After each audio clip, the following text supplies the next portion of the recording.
Paparahin mo. Tapos sabi mo, saan po kayo? Ay, sa Mandaluyong. Sa Mandaluyong. Ay, ang layo. So, gusto ka Kaya ako nakikipag-away ako sa ganyan eh. O, paano Pag sinabi, sinasabi mo? ay, ang layo eh. Siyempre, sasakay ba ako kung malapit? Sana nilakad ko na lang.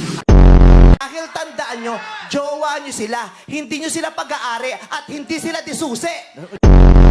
Ayoko sumasama ka sa barkada. Bakit kayo sumasama sa mga barkada nyo? Saan nyo gustong sumama ang mga jowa nyo? Sa mga kaaway nila? Eh, dinasaksak yun pag-uwi. Kayo mga babae, ayaw na ayaw nyo na yung mga lalaki labas ng labas. Nabibwisit yung lalaki pag pinipigilan sila. Ayaw nyo ng jowa nyo na labas ng labas. Sana jumawa ka ng lumpo. Pasok ako ng restaurant, tatanong mo, kakain po kayo? Hindi, magsasaing, baka pagod ka na eh. Pero aawayin nyo rin naman pag yung jowa nyo natulog ng maaga. Gusto nyo naman pala, gyere ng gyera, ba't di mo na lang sinota yung presidente ng North Korea? At naku, yung iba pa magagaling, nakakapanggigil ang ganyan. Nanghingi na ng papel. Nanghingi na ng ballpen. Nanghingi pa ng sagot.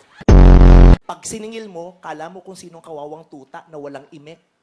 Pero makikita mo, panay-panay ang gimmick. Tandaan nyo, ang utang, binabayaran, hindi kinakalimutan. Tama. Kung marunong ka bang utang, sana marunong ka magbayad. Kung di ka marunong magbayad, sana marunong kang mahiya. Diba? Siyempre, tatawag ka sa customer service. Oo. Pag tinawagan mo, ang dami-daming number na Correct. kailangan mong tawagan. Oo, correct.